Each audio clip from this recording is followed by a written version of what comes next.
Are you someone who feels frequently overwhelmed by how many things you have to do? You work all day, have a big to-do list that you can't get done, get home, big to-do list at home, always something piling up that needs to be done. You feel like you can't get to the bottom of it. Is it hard for you to slow down and stop and leave that pile of work in the office to go home, leave those dishes in the sink to go to bed?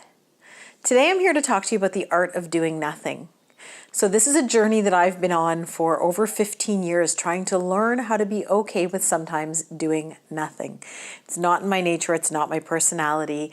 I'm all about setting goals, getting things done, but that's a quick path to burnout.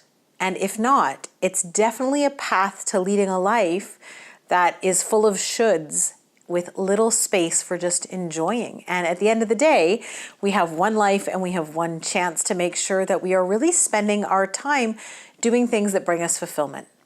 So about 15 years ago, I was on disability with a severe tailbone injury. I think I was about 26, and I was skipping at the gym one day and suddenly I severely tore a ligament around my tailbone.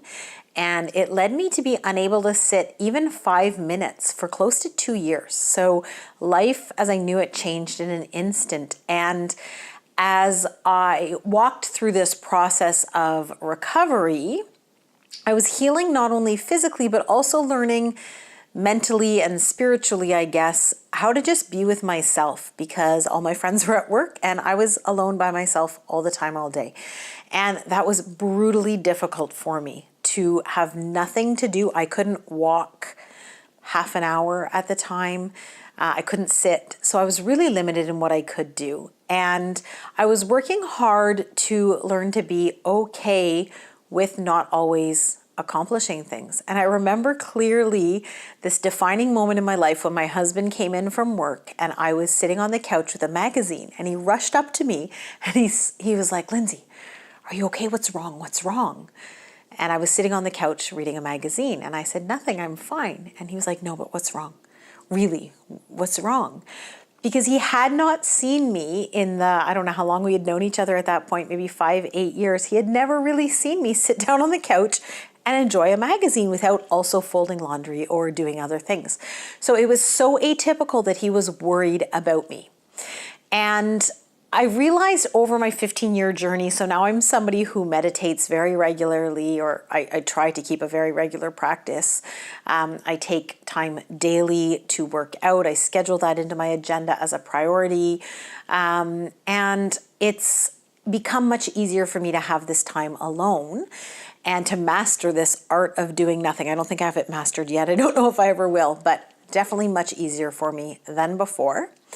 And I see that what I was doing before is I was not wanting to give myself time and space to feel my emotions about a lot of things. So keeping myself busy all the time was kind of a way to keep me out of having to really feel what was going on.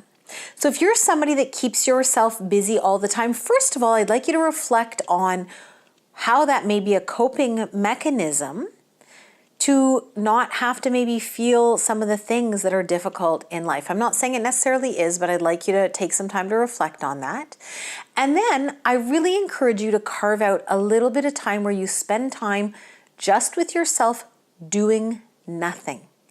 This is hard sometimes. So you can start with like 5 minutes. Take 5 minutes to sit quietly, sip a tea or a coffee.